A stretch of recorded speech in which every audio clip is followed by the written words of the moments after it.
There's no place to escape to. This is the last podcast. On the left. That's when the cannibalism started. What was that? Nice. Is everything hot? That's nice. Is everyone feeling hot and nice? I feel hot and nice. Hot and nice. Oh, how do you like your soup? I like it hot, and I like it nice. Put some oyster crackers in it. Is it got potato cubes in it? No? Good. Because that's not nice. Yeah, you don't need potato cubes with oyster crackers. Double carb. All that is filler. Yeah. Give me the meat. Right. I want meat and broth. All right, this is the last podcast. On the left, I am Ben Kissel with Marcus Parks. Hey, Hello. All right. what's wrong with that? It wasn't a way that people say. That's not a response. Yeah, That's not a yeah. Hey. All right. Yeah. It sounded like you were being kidnapped. Right. Like I was walking. I was free. Oh, no, I'm not. All right. Henry, Who am I? I don't know. Who the hell are you? I don't even know anymore. All right, fine. So you're not going to do a character? Isn't life but a stage? Shinrikyo, part 4. We're wrapping it up. Yeah, we're wrapping it up. One of my favorite series that we've ever done. This is one of the most fascinating things that we've ever covered. These people are dangerous, and they are Japanese. That's right. So I'm going to congratulate myself on how racist I wasn't. Yeah. You get a B. You know, I get a B. And guess what? I don't know if I'm going to make it to the end of this episode. We'll see if it stands. All right. So by the end of 1994, Om Shinrikyo and Shoko Asahara, nigh invisible, these guys were feeling. They had millions, if not billions of dollars in the bank. They had 40,000 members worldwide and a stockpile of chemical weapons that were capable of murdering tens of thousands of people. You did say invisible. Nigh invincible. Yes. They were very visible, quite overweight. Oh, yeah, he was fat. And he did smell a great deal, and they had several compounds. Yes, nigh invincible, excuse me. And then, on January 17th, 1995, Asahara received what could only be interpreted as a gift from God. An earthquake in Kobe, Japan, a city with a population of about 1.5 million, killed 5,500 people in just 15 seconds. Please, Wow. it is Black Mamba, Japan. Not bad. And much like our old friend Lord Rael, Asahara took a natural disaster and used it as proof that his prophecies were coming true. And Harumageddon was going to definitely happen in 1995. Well, technically, in the very beginning, he modified it because he originally said it was anywhere within 1997 to 2001. Nice window, yeah. Yes, he was giving himself some time, Right. Because you remember in a cult life, and especially a cult leader's life, he's building a narrative, and so he needs to push the end chapter for as long as he can make it. And at this point, it's just like his followers don't really know that he's gonna make sure the Harumageddon happens. Right. But what you imagine is that once it hit 1997, Asahara was gonna go back and fiddle with the timeline and being like, "We will get first. The Mets have to win the World Series. Michael Jordan will retire. Yes, exactly. So we're looking at 2002 to 2005. Wow. Yeah, that's what these doomsday cults do. They're constantly moving the goalposts, and they can see just for example Rael, who we're all big fans of Lord Rael here. If you don't know who Lord Rael is, go back and listen to some of our past episodes on this false messiah. Also, we are going to do an update on Lord Rael actually coming up. We absolutely are. But what Lord Rael does is that every time there's a natural disaster in the United States, he comes out and he says, I made this happen. I made this happen because you did not believe in me. Because of the karmic debt of the world. Yes, the karmic debt of the world. By God, man, Shoko Asahara is what Rael wishes he could be. Absolutely. Because Lord Rael is sitting in fucking Baja, Mexico, smelling his own nut smell right now. Asahara was doing the same thing, but he had billions of dollars. Yeah. And guess what? Your nuts smell so much sweeter and chocolatier than when you're also sitting on billions of dollars. Oh, yeah, you smell the money, too. Can you imagine how much you'd love to smell your own dick if you were a billionaire? Oh, my God. I couldn't get enough of that. I would package it. I would literally all day just dig in between my dick and my nuts going, Yeah. Hey, what are you doing? Are you smelling your own balls? No, I'm smelling a billionaire's balls. The billionaire's nuts. so and he's it's just like, totally different. can I? Yeah, exactly. No, you cannot. Yeah. Oh, man. Yeah. And because of those billions of dollars, Asahara could actually back up his claims. He could actually make Harumageddon happen. I mean, the AK-47 factory, it was slow going, but it was steady. Their chemical weapon stash rivaled that of any actual nation besides possibly Iraq at the time. And all evidence available points towards them being well on their way to obtaining a nuclear weapon. They were essentially a state unto themselves at this point. We gotta get Jean-Claude Van Damme in there. We really did, but the problem is that he'd just start staying for the bush. And then once they put the gel-covered electrode hat on him, he'd be too groovy to fight. Yeah, they flip him, and now we have to fight Jean-Claude Van Damme. And I can't handle it either way. You know what you do? Is that you trick him into doing the split. And then you move the post that he's got his feet up towards the ceiling. Snap his balls in there. Wow. Now, Asahara was telling his... also, this is also where people were on a need-to-know basis so deeply. While they were making these AK-47s in these factories, the people that were even in charge of the factories didn't know that they were making AK-47s. He told them these were metal factories, and that they were producing metals. And then he'd be like, why? And he's like... Right. And they're like, oh, fuck yeah. And he's just like, yeah, dude. And he's like, what? And he's like, dude. And he's like, yeah. And then fucking Stephanie Seymour came out in a fucking mess suit. Oh, yeah. You remember her? I do remember her. Totally, yeah. Very Apparently, attractive. according to the blind items that we read on page 7, she fucks her son. God, that's Oh, awesome. doesn't she know? Great for him. So he got to be in twice. And by the way, Henry is guesting on page 7 for the next few weeks. Hey, check me out. Very nice. But, they had all of this stuff. But fortunately for the people of Japan, the 6-year murder spree that had begun with the death of the Sakamoto family was finally starting to catch up with them. It always does. After 6 years of a murder spree, doesn't it just gets exhausting? I Spark leaves. Yeah, You know what I mean? It just, you lose the snap to it. It's like an old pair of underpants. You know what? I was thinking about keeping him alive today. I think I lost it. So, Shinrikyo's plan for Harumageddon came crashing down with the murder and abduction of a 68-year-old notary public named Kiyoshi Kariya. So Karoshi Kariya's sister had for years been a steady cash cow for Shinrikyo, hooking up with the cult through a yoga class like many people did. What? Yoga's nefarious. I am so against yoga, it's ridiculous. Yoga's great. If you go as a single man in Williamsburg, you will do well. Like, if you walk into a yoga class being like, I'm just trying to learn how about myself, I want to center myself. I don't know. Girls are going to be like, I like you. I think I'm going to start breathing through my nose a little too heavy, and they're all going to think I'm trying to smell them like they're a billionaire. So by 1995, Kariya's sister had given $600,000 to Ohm, but when the cult started to pressure her to sell all of her property as well, she got the fuck out of there. And Asahara, furious that a member had left, as he always was, but probably more concerned about losing out on a super sweet land deal, he ordered cultists to find her and bring her back with all haste. I tell you what, if I lose out on a land deal, nothing makes me madder. Oh, it's losing out on a land deal, or if I drop a sandwich onto the floor while I'm walking down the street in New York. Yeah, or if you're like late to San Francisco during the gold rush. Oh, I'm late? What year is this? It's like 49ers. You're going to miss out on a land deal. Oh, what about the 52ers? I'm Yeah. going to do the 52ers. No, I'm sorry, it's 49er. God damn it. What am I going to do with these overalls? 3 passed. Ah, damn it. Yep. So the 4-man team that Asahara sent out to kidnap this old lady, to try to find this old lady, they figured that the best way to find the woman was to kidnap and torture her 68-year-old brother until he gave up her location.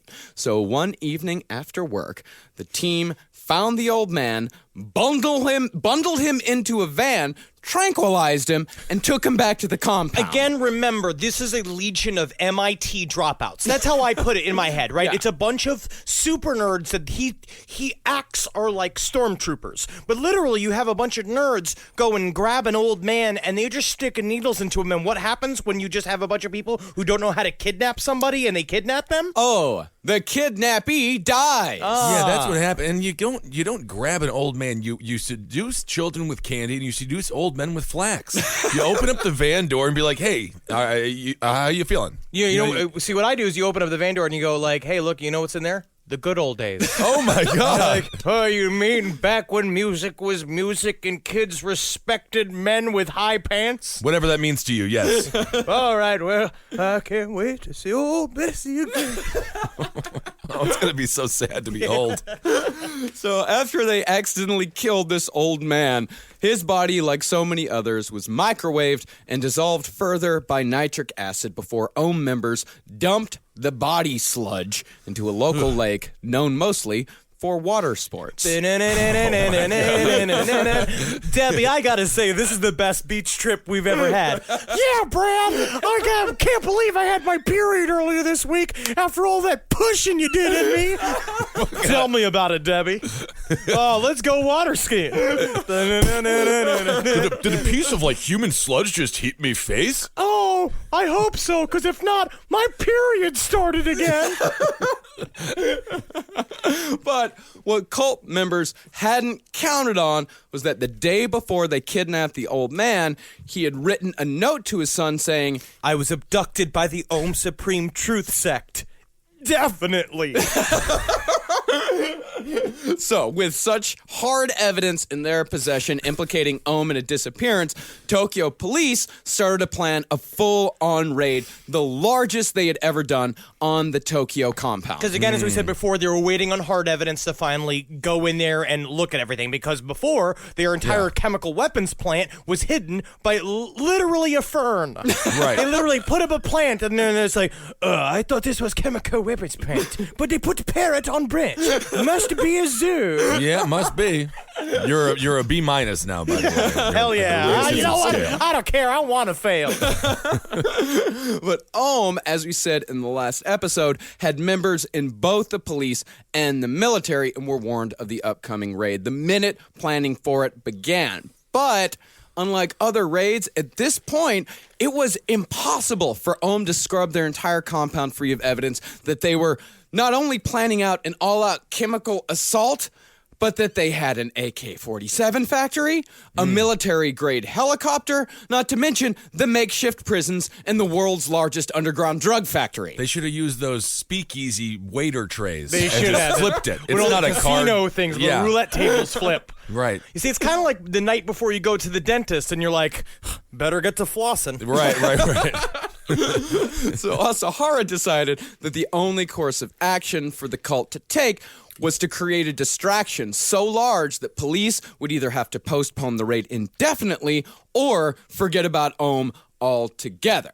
And that's the thing that most people don't realize about the Shinrikyo attacks, that ultimately it wasn't really at that time about a death cult trying to bring about a Harumageddon. More accurately, it was a criminal enterprise trying to cover their tracks. But this is where I will slightly argue, where I do believe, on one very practical way, it is this. They are a criminal enterprise trying to cover their tracks, and Asahara was trying to do that. He was trying to distract the police using the sarin gas attacks. But at the same time, his fascination with nuclear weapons and with building an army and the AK-47, his just general fascination with this concept he had called juicing. He wanted to juice people from the world, and Like this is Willy true. Wonka? Yes. Went to squeeze the girl out? He had part of his visions privately that he would talk with his most elite members with this idea of juicing people, which is getting rid of all of the people so that they have all the structures on the highways, so when OHM Shinrikyo is taking over in the post-Harumageddon world,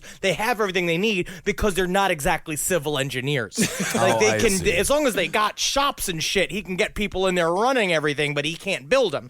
And so his megalomania, his view, with the apocalyptic guruism he was doing, actually was a big part of it. He really did want to end the world. He really did, but this was it was funny. It was like he was using the plan for Harumageddon to postpone until they were ready for Harumageddon. That's the problem, is that's why he had to bump up the date. Yeah. He said, until then, he was still waiting on 1997 because he was trying to build this plasma weapon. But the thing is about the plan for Harumageddon, about moving it up a little faster and moving it up a little closer, is that he didn't want to use the sarin attacks at first.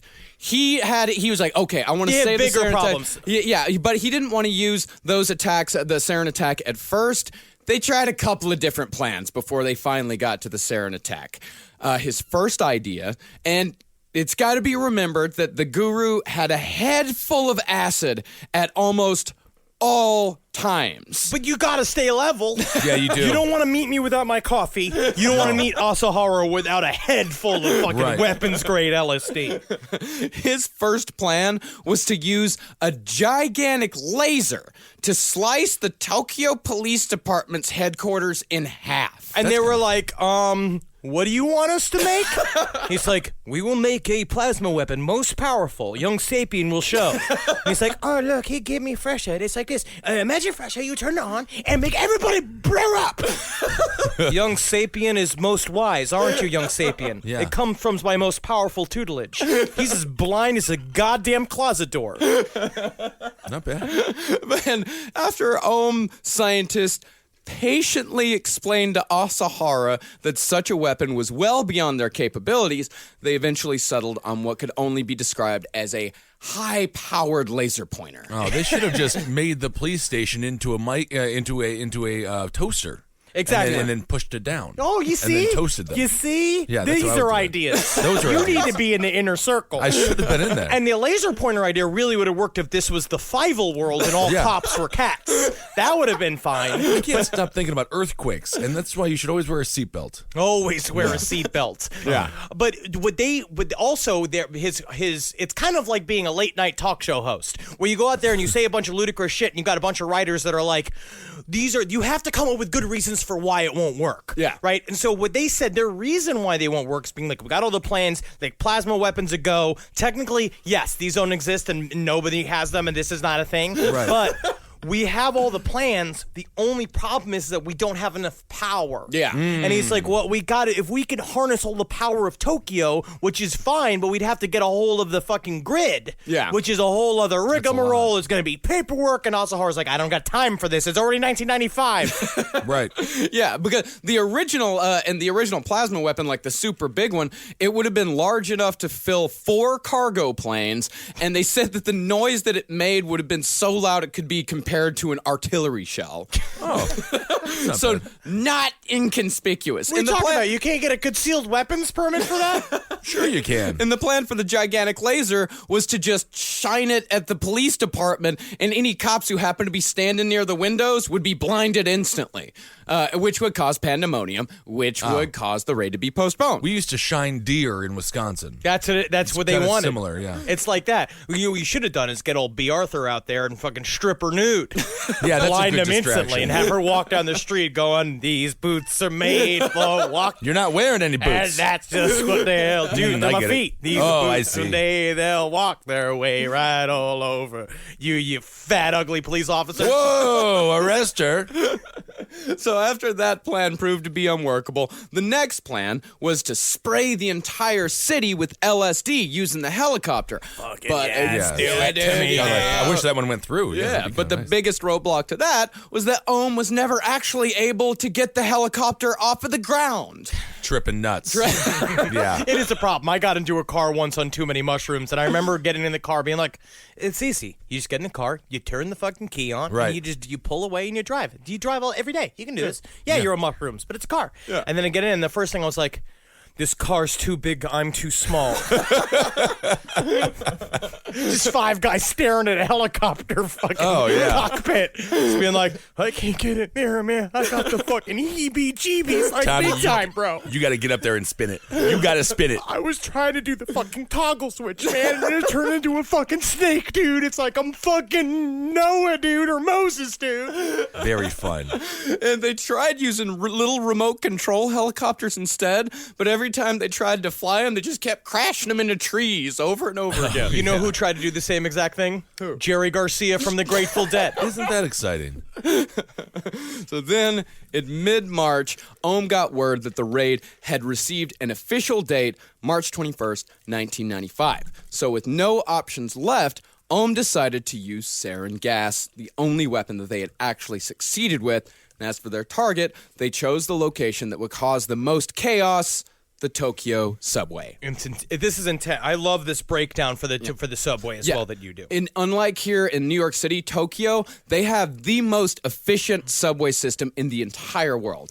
It carries 2.7 billion people a year, twice the number of people we have to deal with here in the city. And I'm going to go out on a limb, too. The other thing is the Japanese people are more stackable. They are actually. They fit on each other's shoulders. Yeah, and because they're more physically able, they go hup, hup, hup, hup, hup, and they all just fit in columns like totem poles. Yeah, and they're much more of a uniform size. Here in New York City, it's a all melting types pot. of sizes.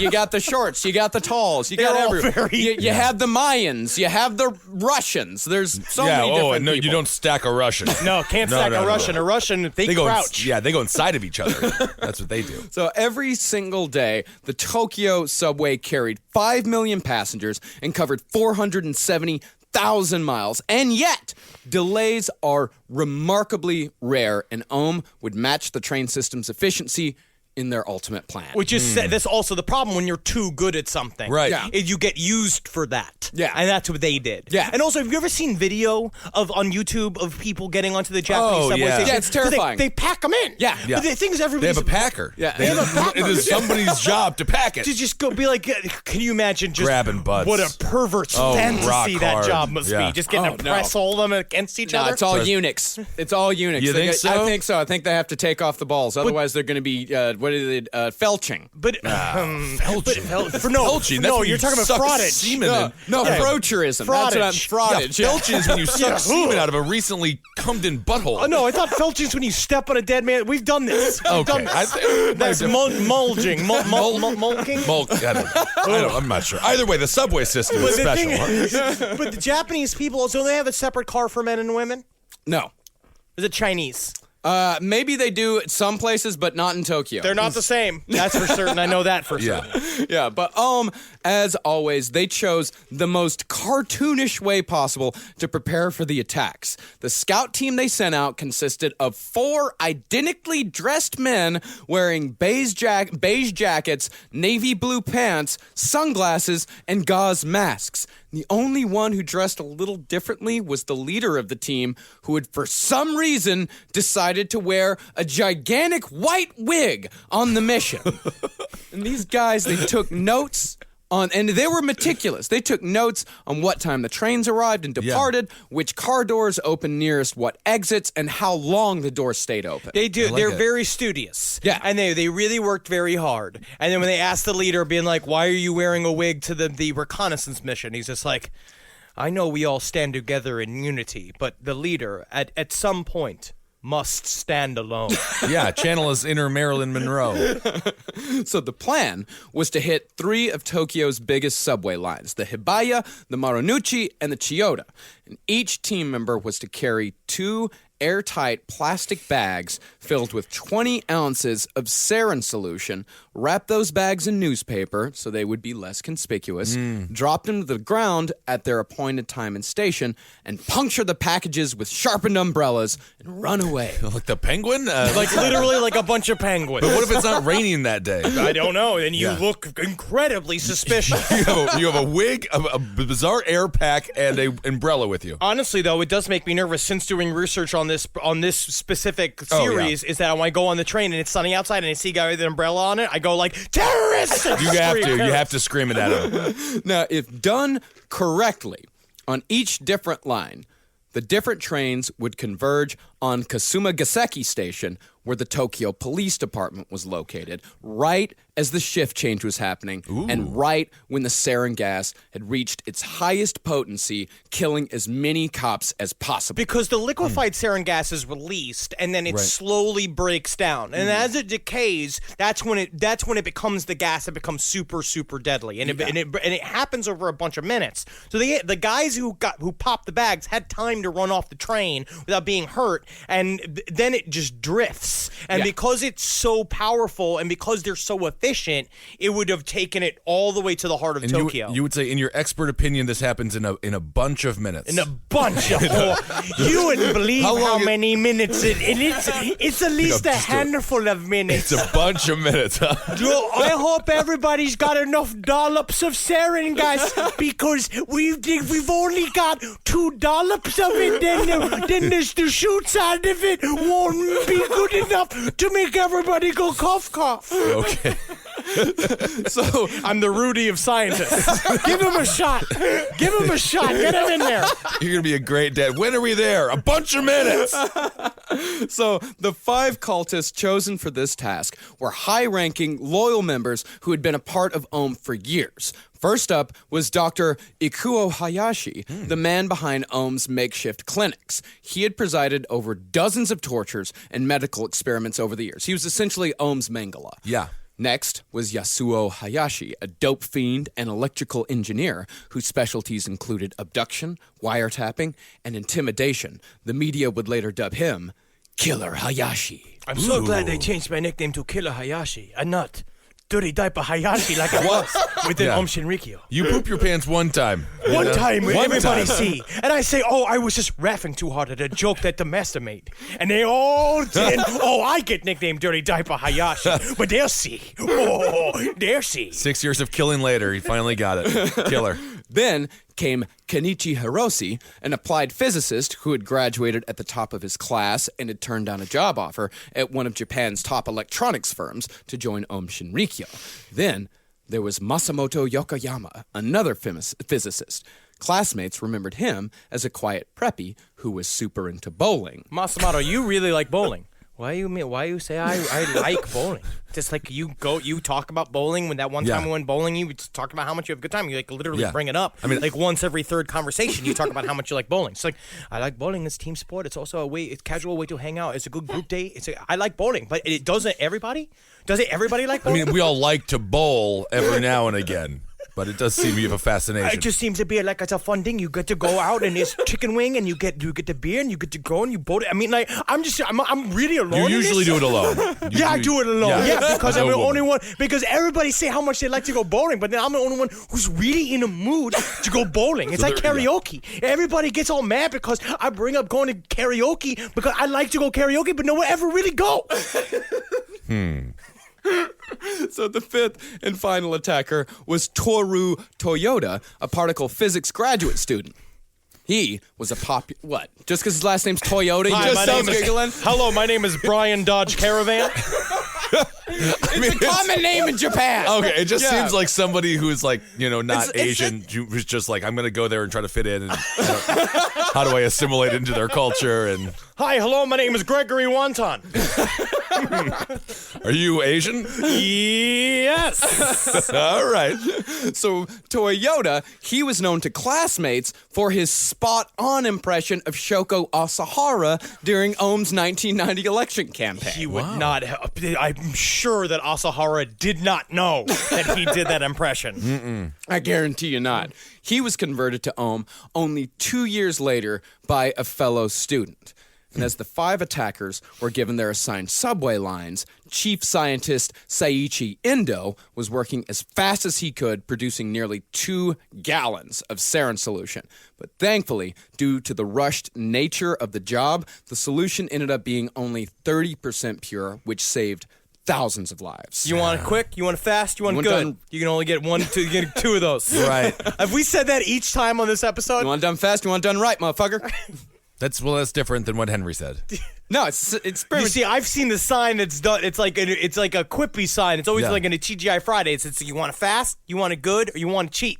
Right. You can only get 2 of those. Gas, or weed. What? ass, gas, or grass. Yeah. No one rides for free. Yeah. That's what it is. Yeah. That's what it is. Yeah. Oh, that's totally what it is. Yeah. I would always get in cars with those people and be like, I don't have any grass. But I got it. I got 2 feet ass. I'm calling your bluff, motherfucker. Oh yeah, and then they're just raping you behind a dumpster. I just wanted to go to Milwaukee. Damn it. So the night before the attack, Endo gave his final briefing in front of an image of Shiva. He handed the attackers 5 umbrellas whose tips he had personally sharpened with a lathe and watched them as they practiced their mission over and over again. Imagine this scene.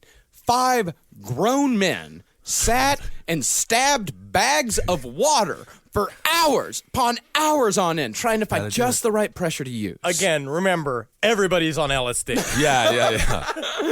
Too hard, and the solution would spurt up into their face. I just forget a lot, too, but it really is. Remember, these people are literally on drugs a lot of the time.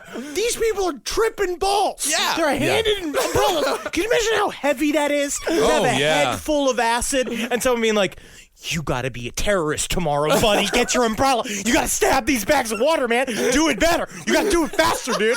And you're just sitting there being like, is it good or is it bad? Did I do bad? Am I good? I can't even watch How I Met Your Mother on acid because I just want to know the answer so bad. And they never really tell you. So these guys, too fat, too hard, it's going to spurt up. Too soft, and the bag wouldn't get punctured at all. But ready or not, the next day, each agent was taken to their assigned station at 7 a.m. and entered their assigned target stations. Now, technically, this attack is, we're going to get now into the famous attacks. Now, this is essentially Japan's 9/11, besides Hiroshima, which we did. So we don't really... Nagasaki, we kind of did it twice. We did it twice. But it's not, but they deserved it. They did bad things and they deserved it. They didn't deserve it. We were just, it was They did bad shit. They saved a lot of lives. We did. I think technically, there's a lot of revisionist history that goes back and forth. We saved a lot of Russian lives. And, but also the Russians were our allies. Japanese attack. Pearl Harbor! Think about that. We did allow that. We would not have had that shitty-ass Ben Affleck movie, that's for certain. Oh, if they hadn't done it. Oh, yeah, who are we going to get to play FDR? Fuck, I don't know, Dan Aykroyd? Why not? He loves to sit. Yeah. But this is very serious. Yeah, this is serious now. People died. This is actually very, this is definitely Japan's 9/11. So Killer Hayashi, he was the first. He boarded the train at the Ueno station. And a few stops in, he calmly placed his bags on the ground, stabbed them as many times as he could, and elbowed his way off the train without anyone noticing what had happened. The scene would be insane. Yeah, but you also got to remember, this is rush hour. This is a rush hour. It's a rush hour train. It's filled with people. Everyone's going to work. No one's paying attention to the person next to them. I don't look at anybody on the train. That's all I'm saying. I just don't look at anybody on the train. Yeah. I mean, how many times have you had an asshole just elbow his way through it like Grand Central or something? I saw somebody panic and get off the train, and I got off the train. Really? Yeah, because they must have known something. No, they probably just had a panic attack. That happens to me every once in a while. I'm extremely claustrophobic, so if a train's too tight, sometimes I have to get out and take a couple of breaths and I get never back on go off again. the train because I got to get places. Well, even if I'm fucking about to throw up.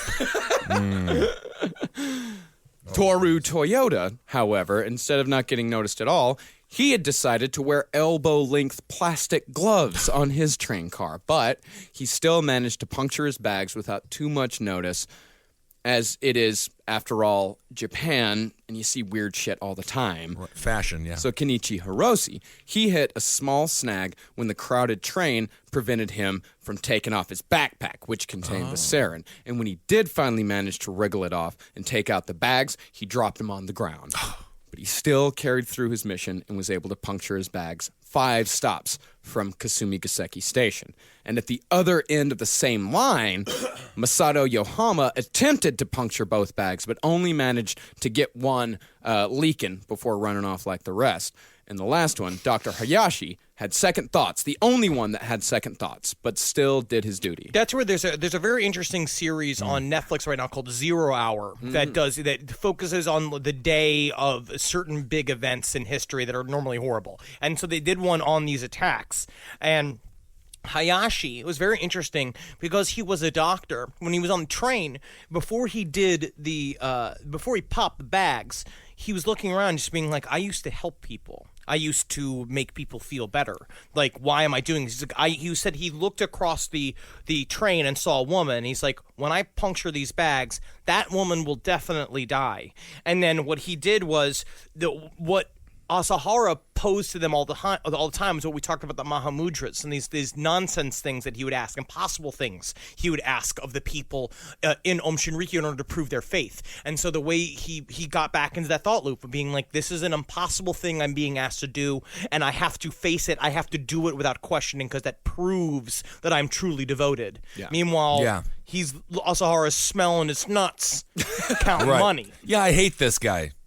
I don't like him. No, he's not No, cool. I don't like him at all. The doctor or The Asahara? doctor. Yeah. No, Any one of Asahara, them. I mean, I kind of respect him for his sheer desire for a nuclear weapon. But no, this I guy. kind of understand it. Yeah. All get of us it. want I to be get it. Asahara. He's also smart enough not to be doing these attacks. Yeah. He's, you know. So by 8:15 a.m., all 5 assailants were in getaway cars heading back to the Ohm compound, and 9 bags leaking sarin gas on 5 subway cars were all headed toward the center of Tokyo. Now, first came the smell. Pure sarin has no scent, but Ohm's 30% batch was said to smell like a cross between mustard and burning rubber. One woman also described it as kind of smelling like rotten onions. And on one line, passengers were able to sniff out the source, and they kicked the leaky bag out the door, but it was far too late. Because the other thing about the way the sarin gas spreads is that there's so many commuters, there's so many people walking in and out of these trains, and the sarin gas is down on the ground. So every time people get off the train and get back on The again, pressure literally puts it up. it just pushes it up into the air. Also, the traditional Japanese game of kick the stinky bag. Yes, I love that game.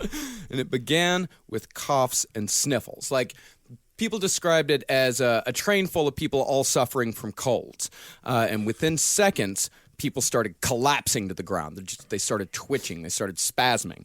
And at the next stop, dozens of passengers exited the cars. They're all coughing. They're all wheezing. But the train didn't stop and continued on after less than a minute, still on time. Because people don't complain. Yeah. Right. They It's literally just- were like not going to complain. They were on their way to work. Nobody assumed that anything was bad was happening. Yeah, well, they knew something bad was happening, but they're just saying to themselves, I'll deal with it. I got to get to work.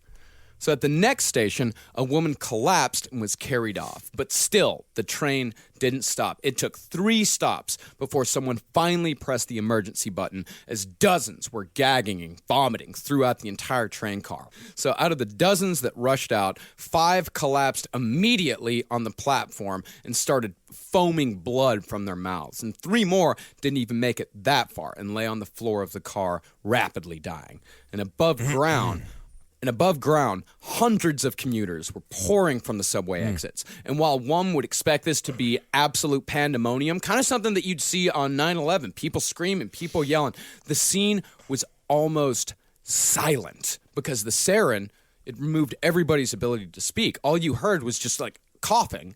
And otherwise, it was just absolutely silent. And people collapsed on the ground. They're bleeding from their noses and their mouths, all without a word. I haven't seen pictures myself, but descriptions of the scene from helicopters, news helicopters above, it sounded like Jonestown. Well, it's because people didn't know, again, what was happening. No and, idea. and because they have not had any sort of terrorist attack in Japan up until this point, and because it's such a nefarious, quiet weapon. Yeah. And it just snuck in. They were very smart. Like, Shinrikyo was right about the sarin gas. Like, it was because it just kind of spreads silently, and it's not like a bomb. Like, a bomb brings cops. A bomb brings police officers. Like, it brings a lot of attention. Like, this thing, it was crawled right up into the center of Tokyo. It took them 2.5 hours to figure out what was going on. Right. They had no idea. Make sure you check your carbon monoxide detectors. Thank you, Because Bill. that's also a silent killer. Thank you. That's actually very sweet of you to say that. Also, sometimes somebody will break in your house while at your work, and what they'll do is they'll hide in somewhere in your house, like in your closet or in your bed, and they'll be there all day because literally they're a psychopath bent only on torturing you to death, and they'll do that. So you and wanna then they'll check come in- your carbon They'll wait till you go to monoxide. sleep. Yeah, exactly. But they'll wait till you go to sleep, and then they come out and they do whatever it is they're going to do to you in the silence of the night. So Right. Yeah, so what was the point of scaring people like that? I'm just saying, think about it all the time. Right.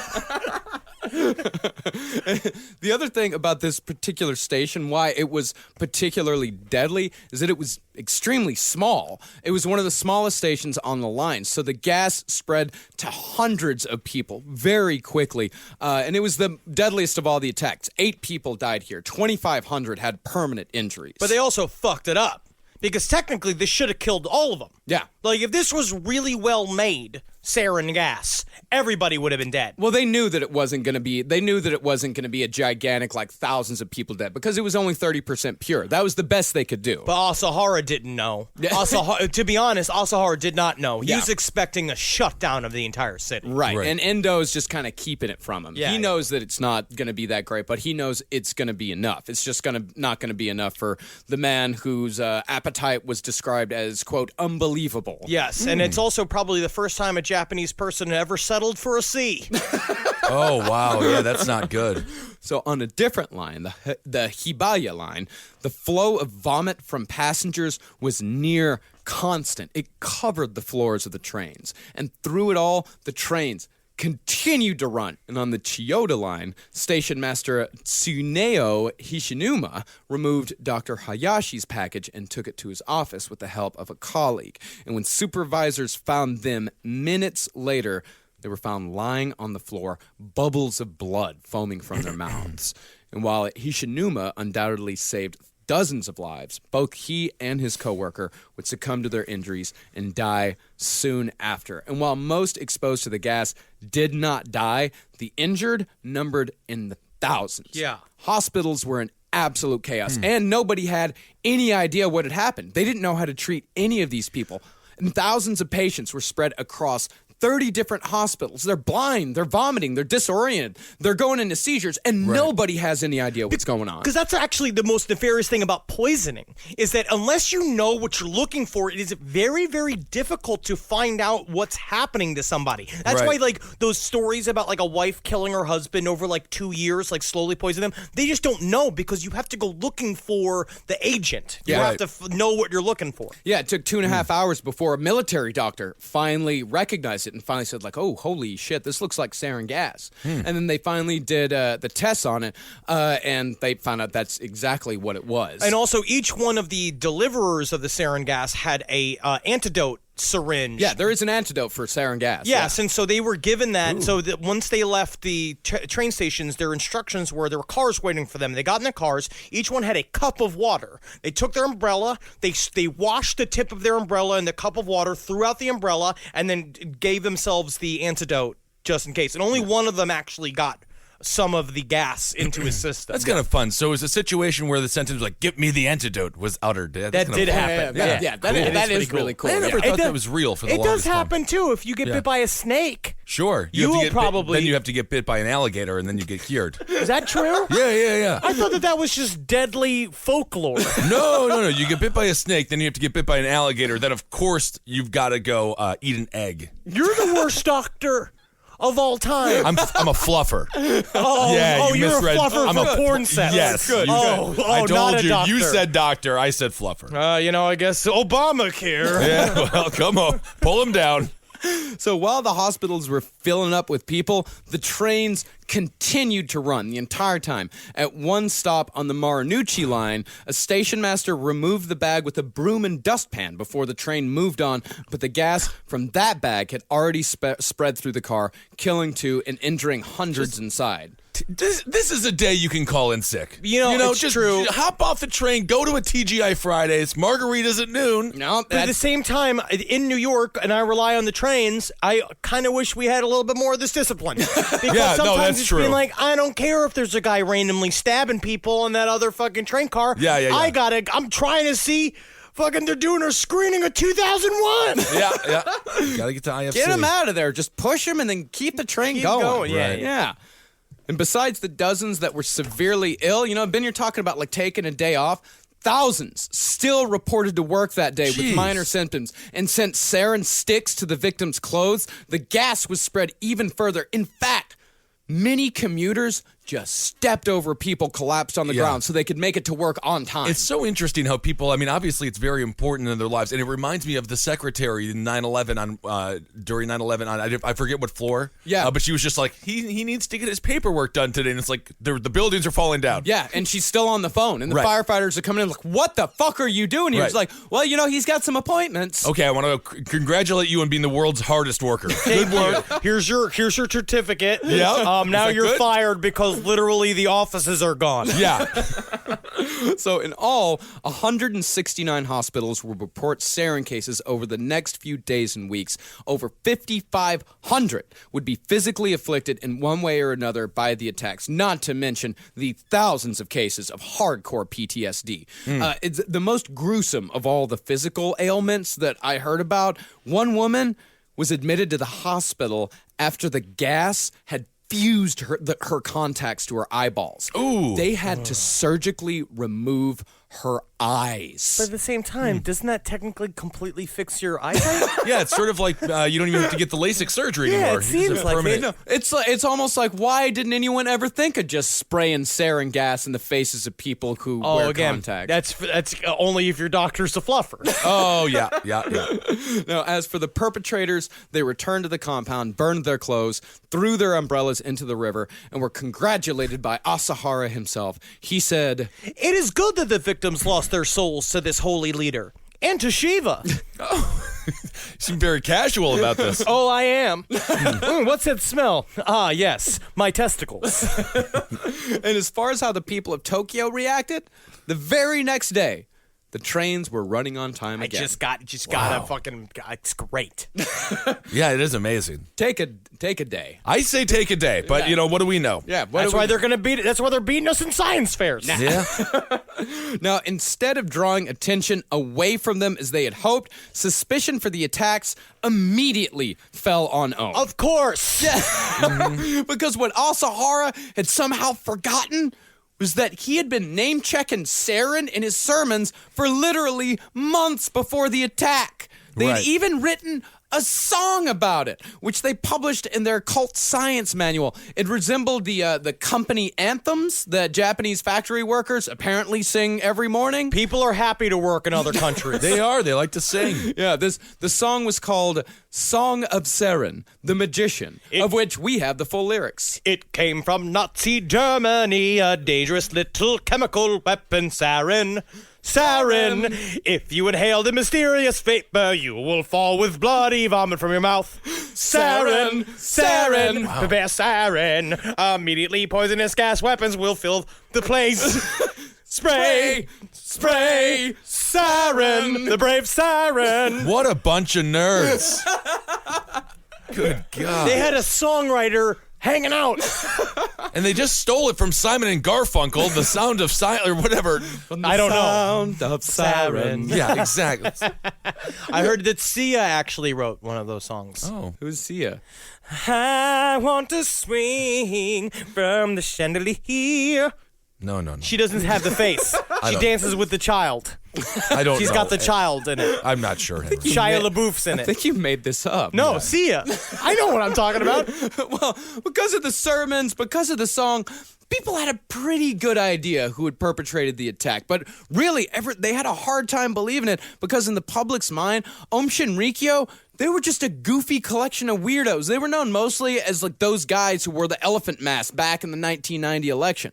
Asahara himself, just another talk show guy. They thought he was like Richard Simmons. Yeah, Right. he was the guy they brought in when they wanted something weird. It would be like if, like, after Oklahoma City happened, that we found out that it was like that fucking Vermin Supreme guy from New Hampshire, or it was Yeah. like the Flying Spaghetti Monster people. They couldn't fucking put it together in their heads. Yeah. Where was Vermin Supreme?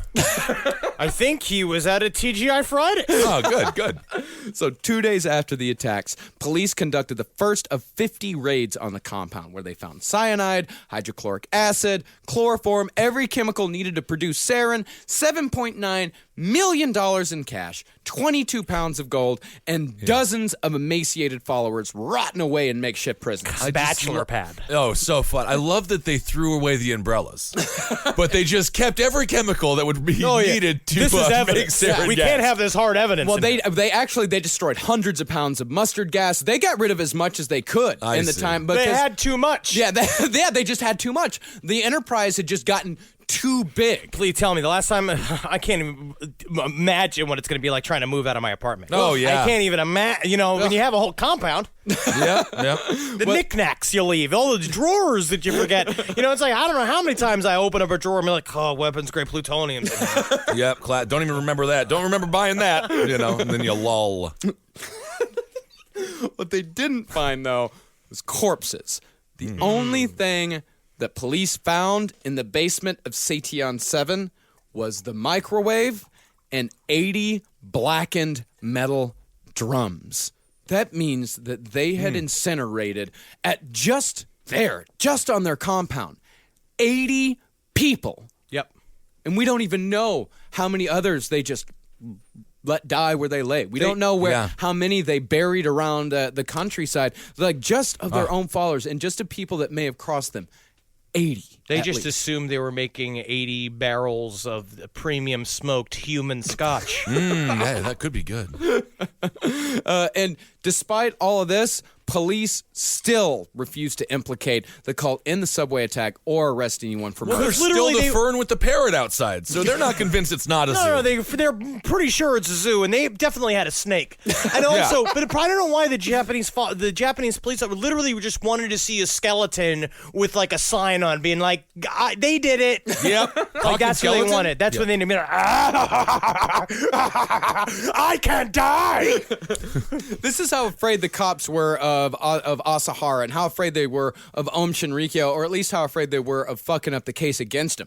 One ex-follower came to the compound after the attacks to finally free his children, but as the guy was leading the kids to his car, police stopped him and arrested him for trespassing. And as the guy was being handcuffed, a bunch of Om members came out of the compound, were handed the children by the police, and took him back inside. Om Shinrikyo, and then you bring this up here, they definitely had somebody either well within the police department or the military. Or they had something on somebody really high up, which I think is much more likely. I don't know if they had something on somebody. It's just they were generating so much cash, and they were involved with the Yakuza. And so there's so many weird interconnections between the criminal world and the government and the police system in Japan that it's like, it's just all one family. Yeah. So everybody's just trying to ignore what they thought was just a pesky little brother problem. They just thought it was just like Om Shinrikyo was just kind of an embarrassing thing, but whatever, we'll kind of deal with it because they're making us money. So basically laundering money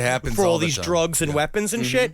But no, now they're biting the hand that feeds them. Yeah, absolutely. So by day 6, investigators had surmised that Om Shinrikyo was capable of producing enough sarin to kill over 4 million people. And while Ohm was in fact in defensive mode for those first few days, they're doing press conferences, they're trying to blame it on the Americans, they're saying we couldn't produce sarin, the only people who could produce sarin are professionals, like those in the U.S. military. Yeah, so that's why they're doing the Harumageddon thing. Yeah, they're doing they were pushing forward, which is really interesting because the plan was falling apart underneath their feet, but Asahara had enough focus to be like, no, we need to flip it now. Yeah. Like, if we can flip it, this is what I've been talking about. I am right. I do have the prophecy in line. Yeah, they started to get real fucking proactive here. So at dawn, about 10 days after the attack, Takaji Kunimatsu, the official head of the Ohm investigation, was shot 4 times in the back with a .357 Magnum revolver from 30 yards away. To hit a moving target in the dark with a revolver that had such a big kick, that was something that only a few people in the entire country could pull off. I think it's like one of those things, you know, when your buddy's on a lot of drugs and he does something really ludicrous and it's just kind of like a guy who could survive, like Doc Ellis throwing the no-hitter on acid. LSD. It's one of those where it's just like, it just kind of was the perfect mix of being on drugs. You just don't give a fuck and you can make something, you can make a miracle happen. The toxicology reports on Lee Harvey Oswald, he was full of mushrooms. Yeah. Tripping balls. Yeah. Well, actually what investigators believe is that it was either, the assassin either had to be a cop, a member of the military, or somebody who had been very trained by somebody overseas, most likely Russia. So the Ohm PR campaign chugged on. Leaders started appearing on TV shows so often that they became household names. And the most visible of all of these leaders was a man named Fumihiro Joyu, handsome fella, who always appeared wearing turquoise pajamas. Ooh. Joyu became an overnight sensation with the ladies, who were dubbed Joyu Gals. And Joyu Gals, they admitted to having dirty dreams involving the PR man, with one girl saying, "He took me to strange basement room, and then we made love." Why'd you laugh like that? Because he did not know. Me did not have vagina. You're a man. Yes. But Are you even Asian? Yes. But the horror was not over for the people of Japan. Although not all of the horror would come from Ohm. On April 19th, commuters thought that they had once again been victims of a subway gas attack outside of Tokyo, but the perpetrator was found to be a small-time gangster who had sprayed mace because of, as he said, personal problems. I thought it was Right. hairspray. No, but it's interesting, like after 9/11, do you remember that small plane that hit the buildings that was Oh, yeah, the city pilot was shut down in the pilot was a Queens. former Yankee. Yeah. But it was a much smaller attack. Yeah. But man, we thought that was just 9/11 was happening again. Yeah, but you know what also happened on April 19th, 1995? Oklahoma City. Oh. Yeah, so this attack got a little overshadowed. But let's also remember this. How long did it take us to get Timothy McVeigh?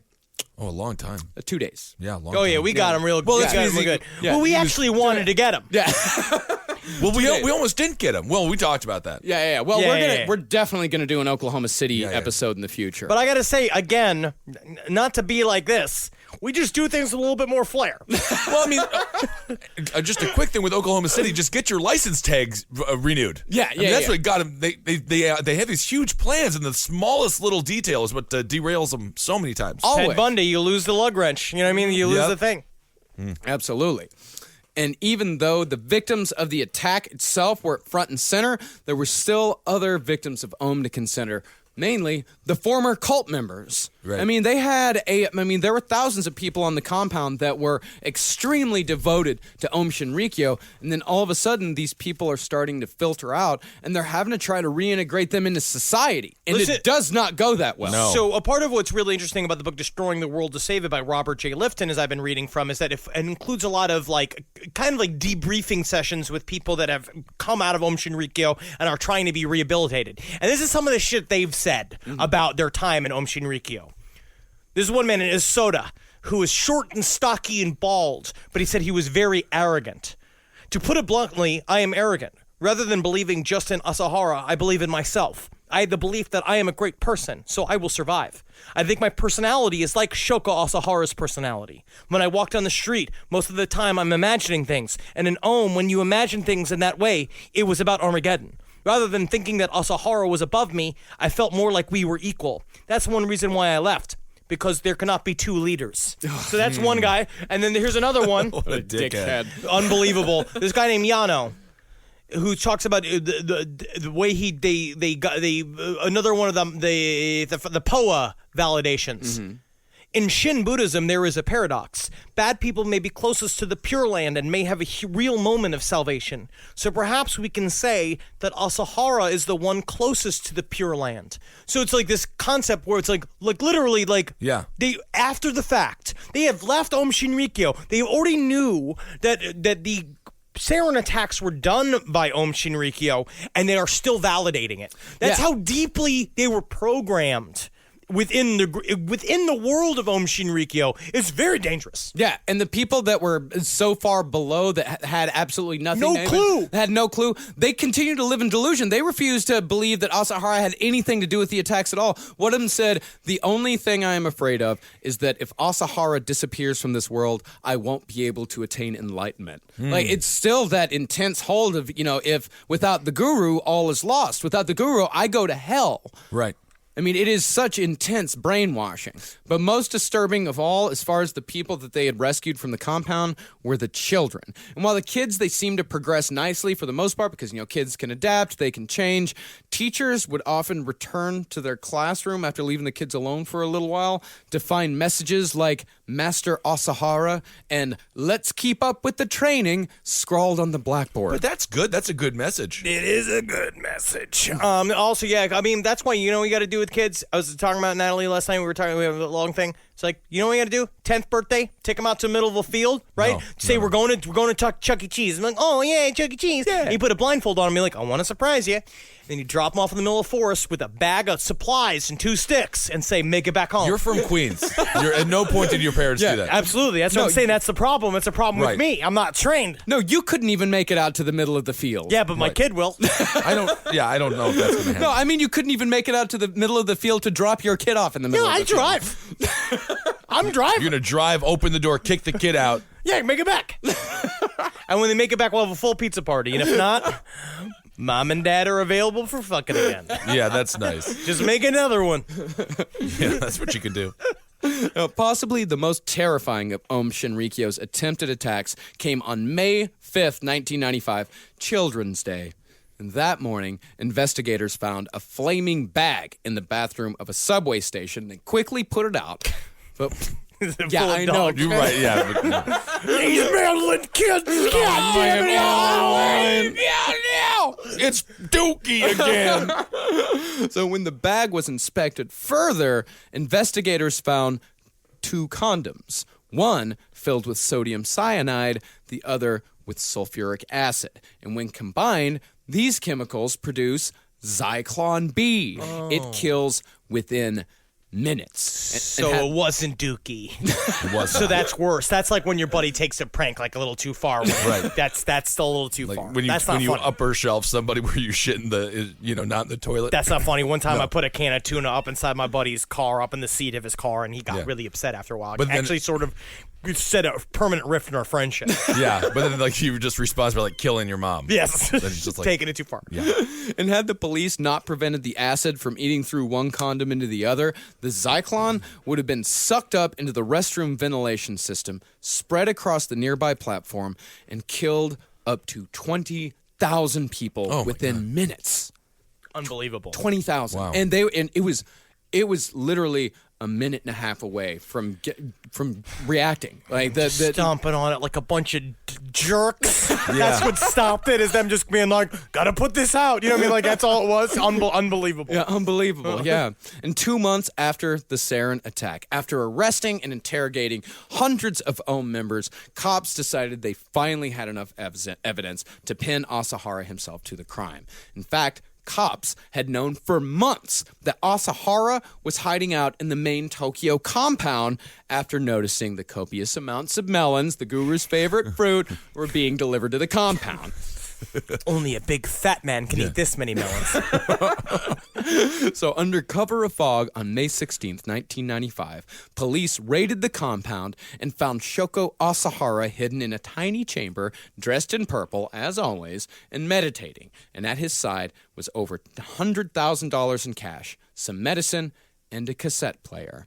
He told police he had been there for only 2 days, but his matted, greasy beard, along with what author David Kaplan called, quote, an unholy aura of rancid body odor. it told a different story. Well, I'm glad how many bad guys end up in holes. Oh, yeah, it happens all Saddam the time. Hussein ended up in a hole. This is the problem. Why did you just end up? Why end up Adolf Hitler? Adolf Hitler ended up in a hole. You go to your hole. Go to your hole. You made a mistake. Go to your hole.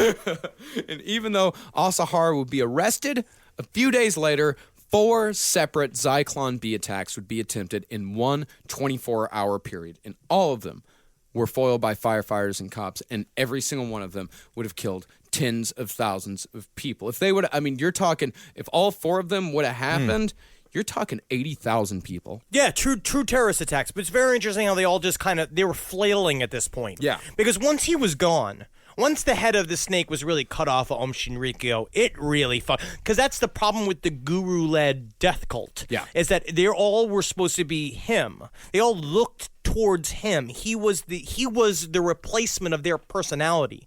And once that's gone, there's nothing. Yeah. The army and all that shit is just a hollow thing now. Like, you don't have the motivation anymore, and it falls apart. Yeah. So Asahara was taken in and charged with 27 counts of murder. 9 years later, in 2004, Asahara, along with 13 other cultists, were found guilty and were sentenced to death by hanging, a sentence that still has not been carried out. To this day, Asahara and his followers sit in prison. And since his capture, Asahara he has lost his mind. And so a prison psychiatrist diagnosed him with severe incarceration psychosis, meaning that Asahara's brain had essentially been broken by imprisonment, just like he broke so many of his followers when they crossed him. In other words, karma's a bitch, motherfucker. Yeah, that's what happens. You write that check, you have to cash that check. Ooh, I would. Yeah. Yeah. Love it. Awesome. Well, I also, Hell yeah. I'm glad it happened to him. Fuck him. Yeah, fuck him. I hope I don't he's have a gibber. lot of- I hope he sits in a pile of his own shit for the rest of his life until he hangs and then shits himself one last time. Ooh, and then makes a little drug. Ooh, can you imagine how Dookie drug. How fucking? I bet if you ate his dookies, you Honestly, trip balls. Yeah, what part of the body would you eat of a person who's taken a bunch of acid? Would the brain make you trip nuts? Nah. No, it says it's in the spine. It's in the spine. I yeah, actually give him a ate- spinal tap. I ate at a restaurant that had served lamb spine, and it's delicious. It's like chicken wing, but for lamb meat. It's like a little kind of little barb spine. You suckle the meat out of the little fucking crevices of it. It's You're going to like a weird hell. It's going to be strange. I just know that's why it's like something in my blood. When I go to a farm, animals run from me. Yeah.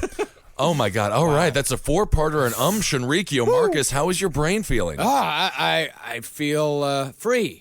Yes. Up until the next one. So I feel free for the next 12 hours or so. I just kind of feel like Asahara was right. Yeah.